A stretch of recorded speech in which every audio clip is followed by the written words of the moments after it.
Depuis maintenant 2 ans, nous vivons la pandémie Covid qui a touché des milliards de personnes et en a tué plusieurs millions. À côté de cette pandémie flamboyante, sous nos yeux, mais les médias ne s'y intéressent pas, il existe une deuxième pandémie, plus torpide, mais qui va finalement tuer à terme sur quelques années dans le monde probablement plus de personnes que ne le fera le SARS-CoV-2. Je veux parler de la résistance aux antibiotiques.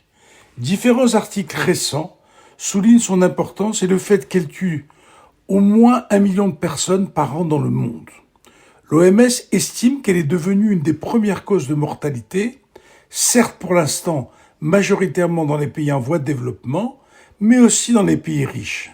Si les pays en voie de développement sont si touchés, c'est justement parce que leur population consomme bien plus d'antibiotiques que les pays riches.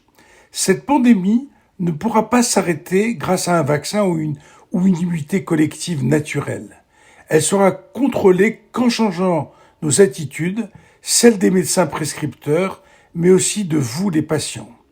Moins de prescriptions globalement pour tout le monde, mais aussi éviter les antibiotiques qui ont le plus de conséquences écologiques.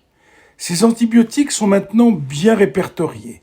Il s'agit des céphalosporines, des quinolones et de l'azithromycine, trop souvent prescrites pour rien lors de la pandémie Covid.